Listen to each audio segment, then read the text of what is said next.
They say revenge is a dish best served cold. I disagree. The best revenge is watching people destroy themselves with their own poison while you do absolutely nothing. I'm sitting in my empty house now, divorce papers signed 3 months ago, and I can still smell the faint trace of Helen's perfume in the guest room. Funny how some scents linger longer than the people who wore them. 5 years of marriage gone in a single week. That's all it took for my mother-in-law to destroy everything Jessica and I had built together. But I'm getting ahead of myself. Jessica and I were genuinely happy. I know that sounds like something every divorced man says, but it was true. We had something real in our modest 3-bedroom ranch house on Maple Street. I worked as a maintenance supervisor at Patterson Manufacturing. Steady work with good benefits. Jessica managed our home, and we'd built a life that felt complete. Simple pleasures. Friday night movies on our worn leather couch. Saturday morning pancakes that Jessica made from scratch. Sunday afternoons working in the garden she'd started behind the house. We weren't wealthy, but we were content. We chose each other every day, and that felt like enough. More than enough. Helen's arrival changed everything, though I didn't see it coming at first. "Just a week," Jessica had said when she asked if her mother could stay while her house was being fumigated. "The chemicals are too strong, and you know how her lungs are." I nodded, even helped carry Helen's suitcases to the guest room. What choice did I have? She was my wife's mother, and Jessica loved her despite everything. Helen started her work immediately. The first night at dinner, she looked around our kitchen with that expression I'd learned to recognize, the one that said she was cataloging our failures. "This is cozy," she said, her voice carrying that particular tone that made compliments sound like criticisms. "Very simple." Jessica's smile faltered slightly. "We like it. It's perfect for us." "Of course, dear." Helen's fingers traced the edge of our wooden table, the one Jessica had found at a garage sale and refinished herself. "I just remember when Sarah Morrison bought that gorgeous colonial in Riverside. 5 bedrooms, 3 full baths. Her husband really knows how to provide." I watched Jessica's face change, saw the seed of doubt being planted.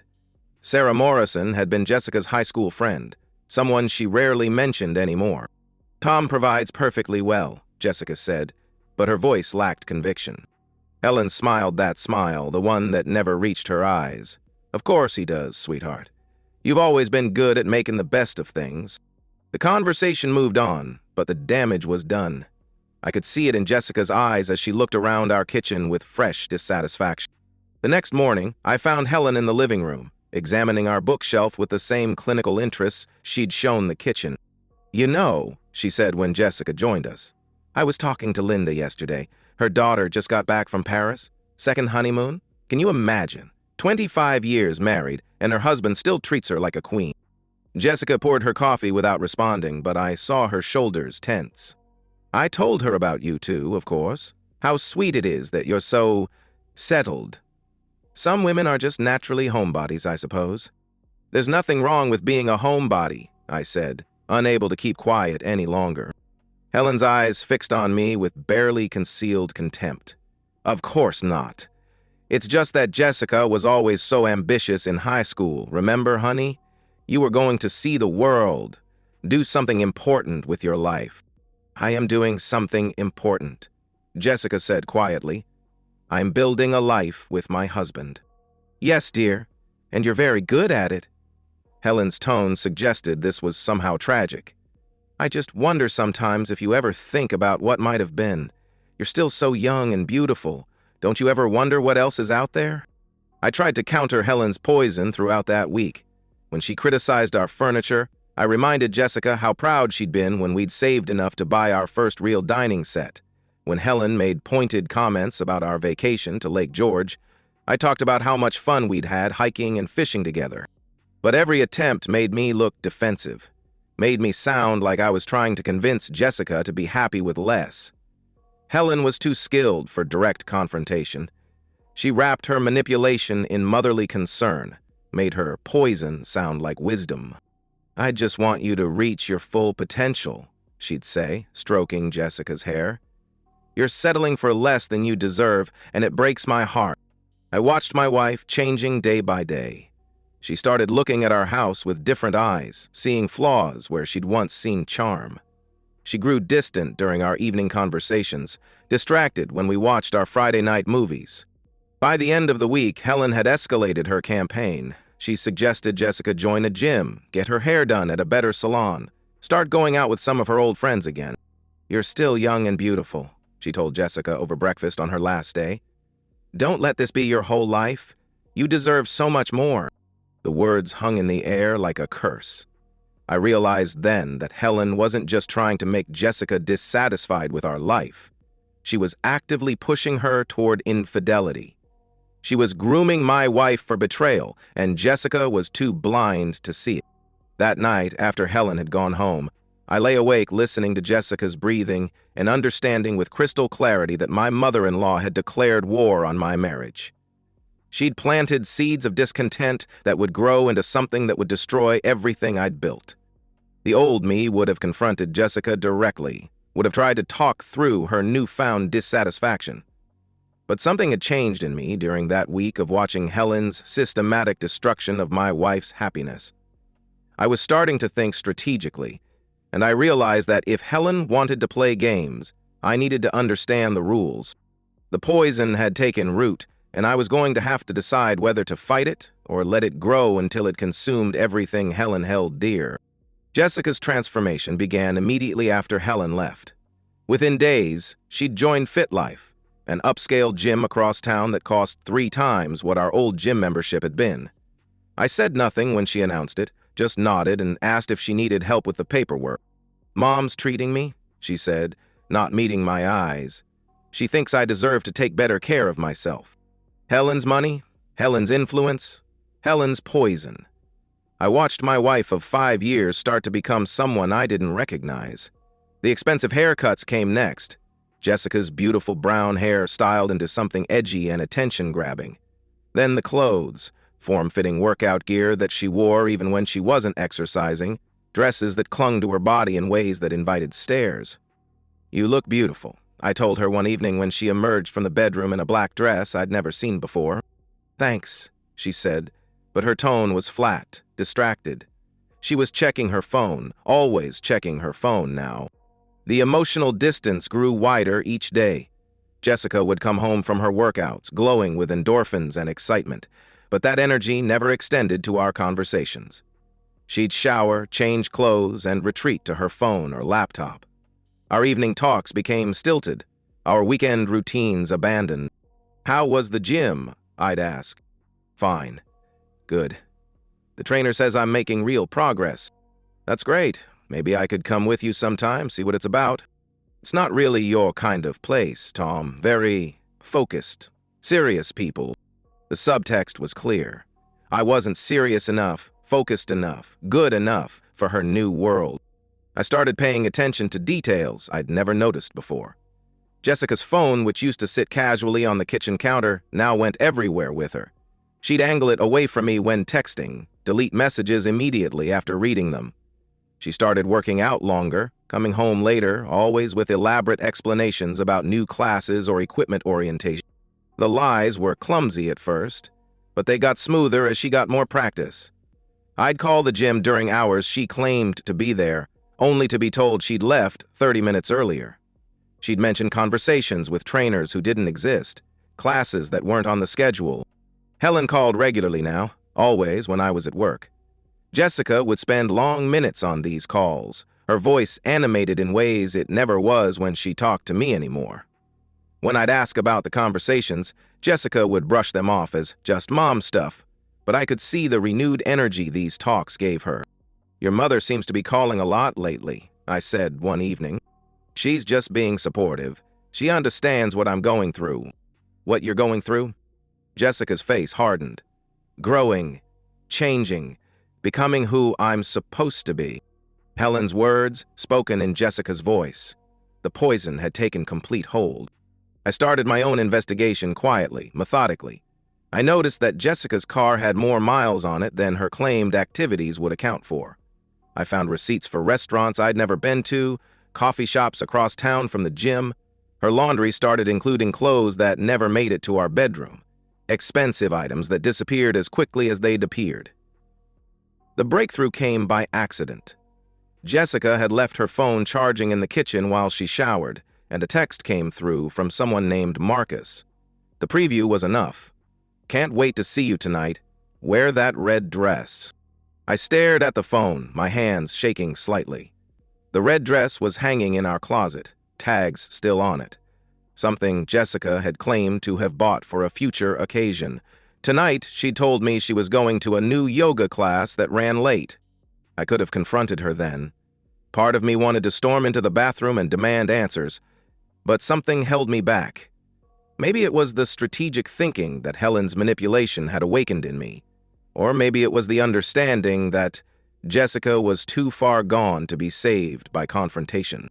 Instead, I waited until Jessica left for her yoga class, then I accessed our phone records online. 3 months of calls and texts to Marcus Santos, increasing in frequency and duration. I cross-referenced his name with Jessica's new gym and found him listed as a personal trainer and fitness consultant. The affair was fully developed, had been going on for weeks.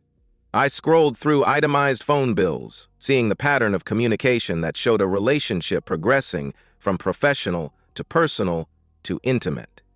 Hour-long calls during my workdays, text conversations that lasted deep into the night after Jessica had gone to bed, claiming exhaustion. I confronted the evidence with a strange sense of calm.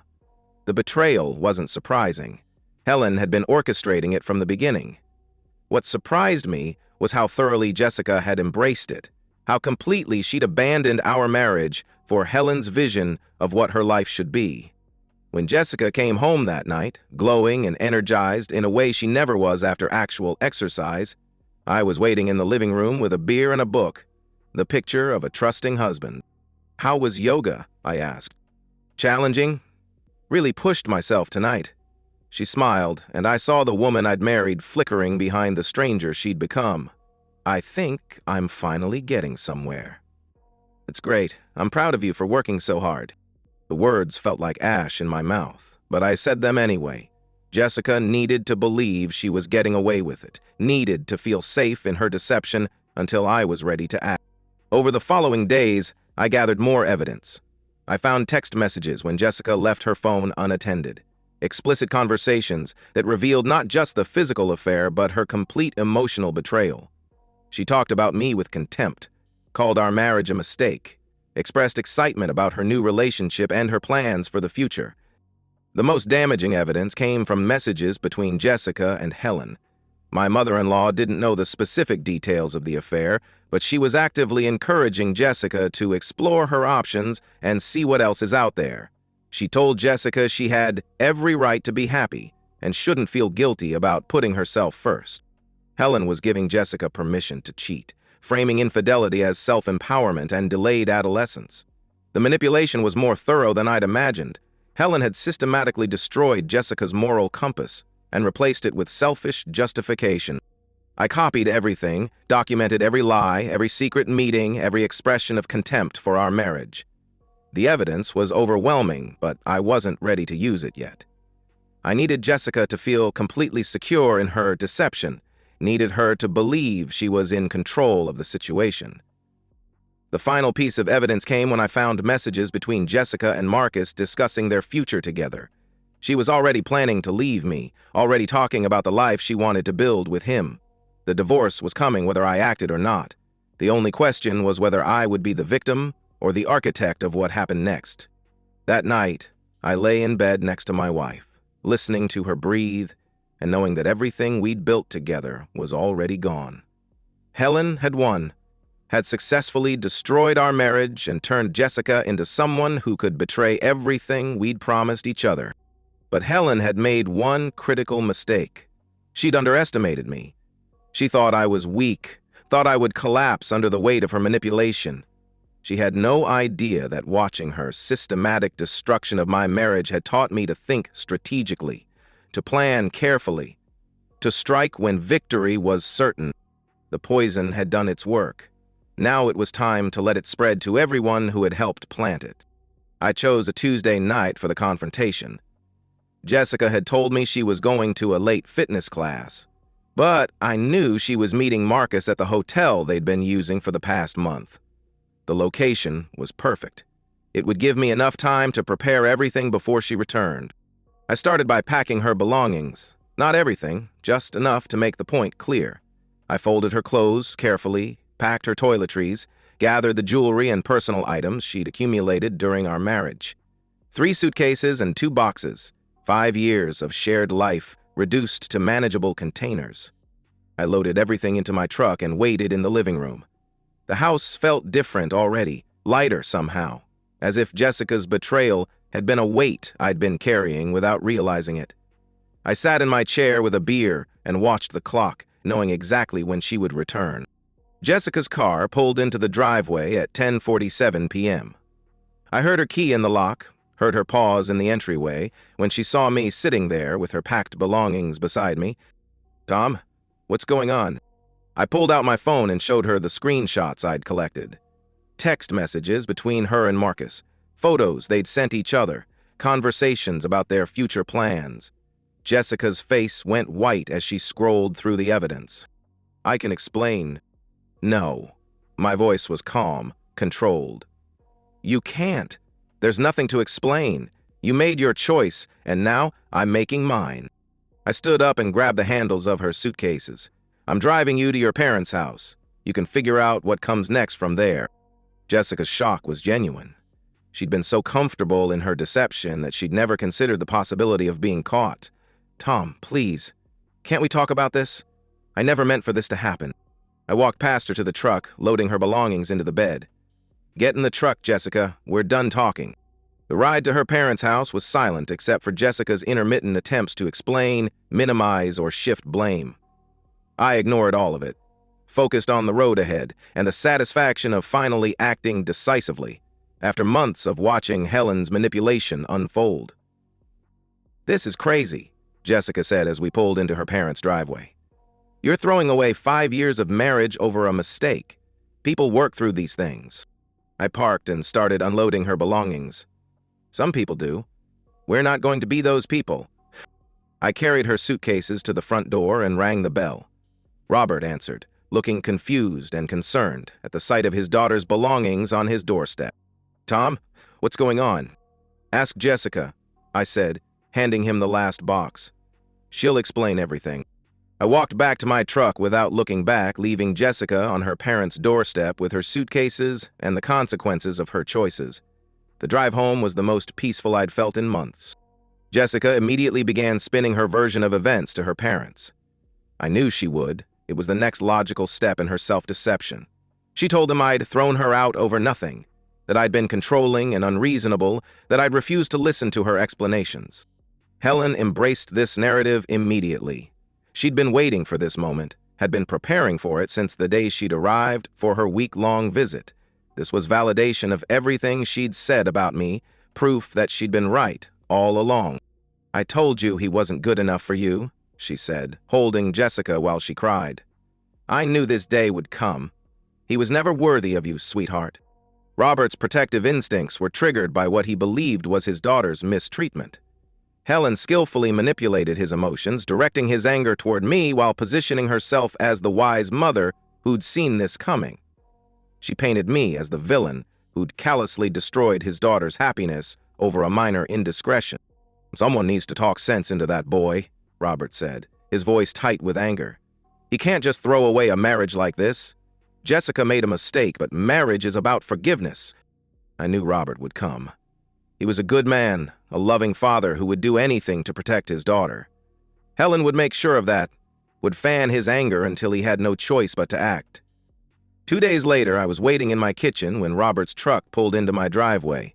I watched him walk to my door, his shoulders set with determination, his face hard with righteous anger. He knocked firmly, the sound echoing through my empty house. "We need to talk," he said when I opened the door. I stepped aside and let him in. "I figured you'd come." Robert's anger was immediate and intense. "What the hell is wrong with you? You throw my daughter out like garbage and won't even discuss it? 5 years of marriage and you end it over one mistake?" I didn't argue or defend myself. Instead, I walked to the kitchen table where I'd laid out printed copies of Jessica's text messages and photos. "Look at these, Robert. All of them." He started to protest, but something in my voice made him sit down and pick up the first page. I watched his face change as he read, saw the exact moment when his anger shifted from protective father to betrayed husband. The evidence was overwhelming. Jessica's affair wasn't a mistake or a moment of weakness. It was a calculated betrayal that had been going on for months. The text messages showed her contempt for our marriage, her excitement about her new relationship, her plans for a future that didn't include me. "Jesus Christ," Robert whispered, staring at a particularly explicit message. This is not the daughter I raised." "Keep reading," I said gently. "Look at the messages between Jessica and Helen." Robert's transformation was complete when he saw Helen's role in encouraging Jessica's affair. The messages showed Helen giving Jessica permission to cheat, framing infidelity as self-empowerment, actively undermining our marriage with her manipulation. "She knew," Robert said, his voice hollow. "Helen knew this was happening and encouraged it." I sat down across from him. "Helen orchestrated it. She's been working to destroy my marriage since the day she walked into my house. Jessica was just the weapon she used." Robert's anger was now directed exactly where it belonged. We sat in my kitchen, two men who had been victimized by Helen's manipulation, understanding each other perfectly for the first time. "I'm divorcing her," Robert said after a long silence. "I can't stay married to someone who would do this to our family." I nodded. "I figured you would. Helen won't stop until she's destroyed everything good in your life. She's been doing it for years, hasn't she?" Robert's laugh was bitter. 23 years of marriage, and I'm just now seeing it clearly. Every relationship she's interfered with, every friend she's driven away, every moment of happiness she's poisoned. She's been systematically destroying our family, and I've been too blind to see it. We talked for another hour, sharing stories of Helen's manipulation, understanding the pattern of her behavior. Robert left my house with copies of the evidence and a clear understanding of what he needed to do. The confrontation at Robert's house was explosive. Helen tried every manipulation technique she'd perfected over the years, but Robert had finally seen through her poison. He presented the evidence of her role in Jessica's affair, her systematic destruction of our marriage, her betrayal of everything their family was supposed to represent. Helen's denials were frantic and desperate. She tried to minimize her role, to redirect blame, to make herself the victim of circumstances beyond her control. But Robert had reached the same place I had. Complete clarity about who Helen really was and what she'd done to our lives. Jessica found herself caught in the middle of her parents' divorce, finally understanding that her mother's advice had cost her everything. Her attempts to contact me were ignored, her messages deleted unread. Marcus had lost interest once she was no longer the exciting married woman seeking escape from her mundane life. Within a week, Helen had lost her husband, her home, her influence over Jessica, and her standing in the community. The poison she'd spread so carefully had finally reached its intended target, herself. I watched the destruction from the peaceful sanctuary of my empty house, feeling no satisfaction in Helen's suffering, only relief that her influence was finally gone from my life. The counterattack had worked exactly as I'd planned, requiring no violence, no illegal activity, no compromise of my values. I'd simply revealed the truth and let people make their own choices about how to respond. Robert arrived at my house 3 days after I'd given him the evidence, but this time he wasn't angry. He was devastated. The man who'd walked into my kitchen ready for a fight had been replaced by someone who looked aged by decades of suppressed realization. "I confronted her," he said, sitting heavily in my kitchen chair. "Showed her everything. You should have seen her face when she realized I knew the truth." I poured him a cup of coffee and sat down across from him. "What did she say?" "Everything you'd expect. Denial, then minimization, then blame. She tried to convince me that she was just being a supportive mother, that Jessica's affair was none of her business." Robert's laugh was hollow. 23 years of marriage, and she looked me in the eye and lied like it was nothing. The conversation that followed was one of the most honest I'd ever had with another person. Robert revealed the years of manipulation he'd endured, the subtle ways Helen had undermined every relationship in their family, the pattern of destruction she'd left in her wake. She drove away Jessica's first serious boyfriend in high school, he said, convinced Jessica he was holding her back from her potential. Then she did the same thing to the boy Jessica dated in college. I thought she was just being protective, but now I see the pattern. Robert's decision to divorce Helen was final and immediate. He'd already consulted with a lawyer, had already started the process of separating their finances and assets. The revelation about Helen's role in Jessica's affair had been the final straw in a marriage that had been dying for years. "I'm not giving her another opportunity to destroy what's left of our family," he said. "Jessica's already lost her marriage because of Helen's poison. I won't let her destroy any more lives." That same evening, Robert returned home to face Helen with the full weight of his decision. The confrontation was everything I'd hoped it would be. Swift, decisive, and utterly final. Helen tried every manipulation technique she'd perfected over the years. She denied her role in Jessica's affair, claimed she was just being a supportive mother, accused Robert of being unreasonable and cruel. When denial failed, she tried to minimize her actions, suggesting that Jessica's marriage was doomed anyway, and she'd just helped her daughter see the truth. "You're destroying our family over nothing," Helen said, her voice rising to the hysterical pitch she used when her manipulation wasn't working. "I was trying to help Jessica be happy. If that boy was a real man, he would have fought for his marriage instead of throwing her away." Robert's response was calm and final. "You systematically destroyed their marriage, Helen. You manipulated our daughter into betraying her husband, and you did it because you enjoy destroying other people's happiness. I'm done being married to someone who would do that to our family."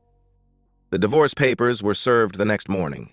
Helen's lawyer tried to negotiate, but Robert had documented everything, had evidence of her manipulation and her role in Jessica's affair. The divorce would be quick and decisive, with Helen receiving only what the law required and nothing more. Jessica found herself caught between her parents' divorce and her own failed marriage, finally beginning to understand the extent of her mother's manipulation.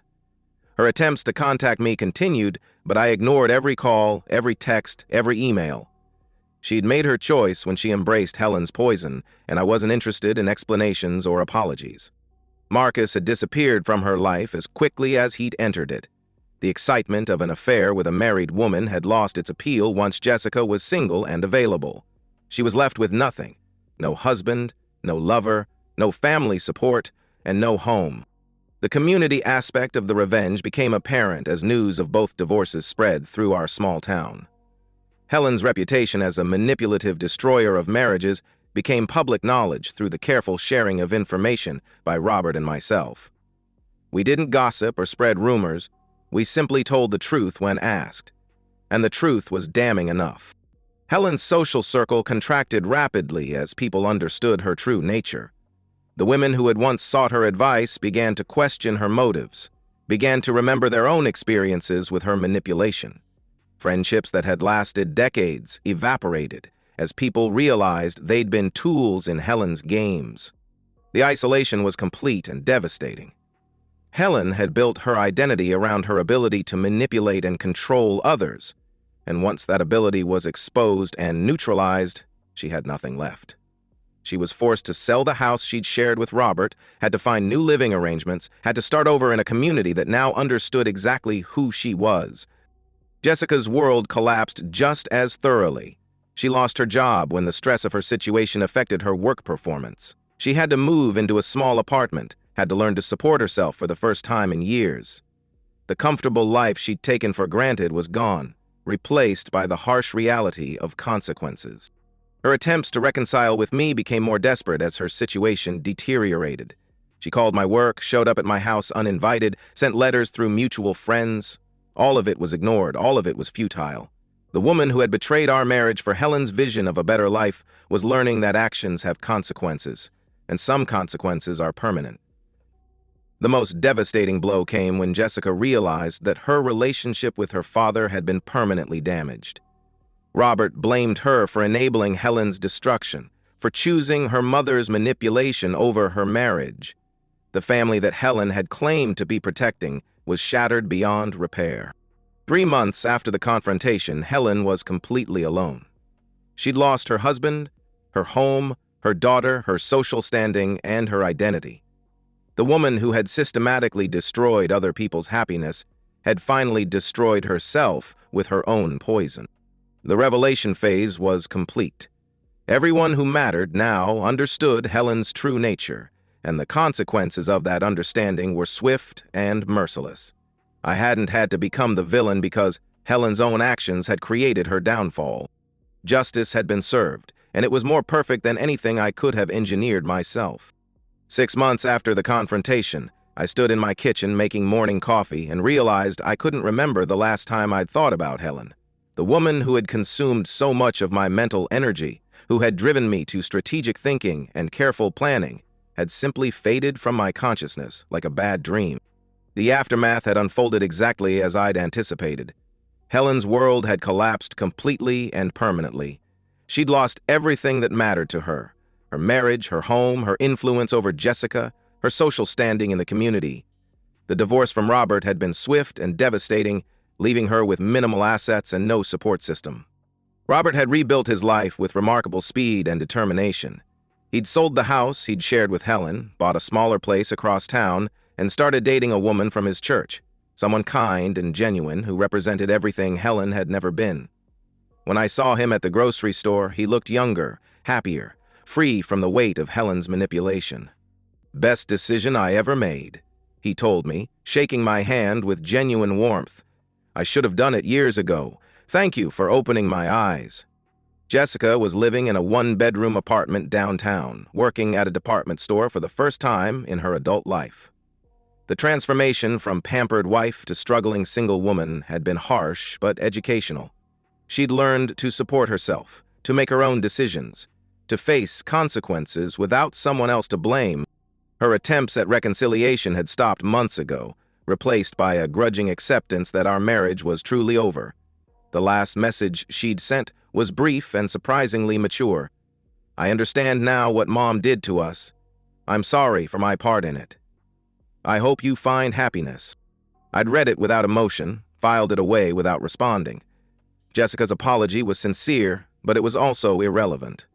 The woman who had betrayed our marriage for Helen's poison had made her choice, and choices have consequences that apologies can't erase. Marcus had vanished from Jessica's life as quickly as he'd entered it. The excitement of an affair with a married woman had lost its appeal once she was single and available. He'd moved on to new conquests, leaving Jessica to face the reality that she'd destroyed her marriage for someone who'd never been serious about her. The community had absorbed the lessons of Helen's manipulation with remarkable efficiency. Her reputation as a destroyer of marriages had become common knowledge, passed along through the careful sharing of truth by those who'd witnessed her work. She'd been forced to leave town entirely, relocating to a city where no one knew her history. I'd heard through Robert that Helen was working as a receptionist at a medical office, living in a small apartment, essentially starting over at 62 years old. The woman who had built her identity around manipulating others had been stripped of that power and reduced to ordinary survival. The poetic justice was perfect because it required no ongoing effort from me. Helen had created the very situation that destroyed her life. Her manipulation had been so thorough, so systematic, that once it was exposed, the consequences were inevitable and permanent. My own transformation had been just as complete, though in the opposite direction. I'd emerged from the experience stronger, wiser, and more at peace than I'd been in years.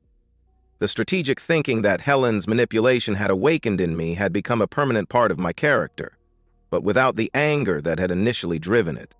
I was dating again, but with a different approach.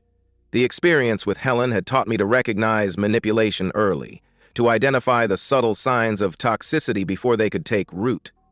I'd developed strong boundaries and the confidence to enforce them, understanding that protecting my peace wasn't selfish, it was necessary. My relationship with Sarah, a teacher I'd met at the library, was built on mutual respect and shared values. She'd heard about my divorce through mutual friends and had asked me directly about what had happened. I'd told her the truth, simply and honestly, without drama or bitterness. "Some people are just toxic," she'd said after I'd finished the story. "The important thing is that you didn't let their poison change who you are." Sarah was right. I hadn't become bitter or cynical. Hadn't let Helen's manipulation turn me into someone I didn't recognize. I'd learned to be more cautious, more observant, more protective of my peace, but I'd maintained my fundamental decency throughout the entire ordeal. The house on Maple Street had been transformed as well. What had once felt empty and sad now felt peaceful and welcoming. I'd redecorated, had friends over for dinner, had created a space that reflected who I was rather than who I'd been with Jessica. Standing in my kitchen that morning, I reflected on the nature of revenge and justice. The best revenge hadn't been about destruction, it had been about revelation. I'd allowed Helen to reveal her true nature and face the natural consequences of her choices. By refusing to engage in drama or retaliation, I'd maintained my integrity while Helen destroyed herself with her own poison. The wisdom I'd gained was hard-won but valuable. Some people will always try to poison what you've built, but the key isn't fighting them. It's building something so strong that their poison can't touch it. And sometimes, the most powerful response is simply stepping back and letting toxic people face the consequences of their own actions. Helen's manipulation had been comprehensive and systematic, but it had also been self-defeating. She'd destroyed Jessica's marriage, her own marriage, and her relationship with her daughter in pursuit of some twisted vision of control and dominance. The poison she'd spread so carefully had finally reached its intended target, herself. The justice was poetic because it was natural, inevitable, and permanent. Helen had created the very situation that destroyed her life, and no amount of manipulation could undo the truth once it was revealed. She'd lost everything that mattered to her, because she'd chosen to destroy everything that mattered to others. I finished my coffee and prepared for work, feeling grateful for the peace I'd found and the lessons I'd learned. The experience had taught me that the most powerful victories are the ones where you don't have to become the villain, where truth and patience triumph over manipulation and poison. Helen was gone from my life, and I was stronger for having survived her assault on my happiness. The revenge was complete, and it was perfect. And that's the end of today's story. If you enjoyed it, please give this video a thumbs up and drop a comment below. Your support helps the algorithm push my content further. If you're new to the channel, don't forget to hit that subscribe button. It really helps me keep creating more stories for you. Thanks for watching, and I'll see you in the next one.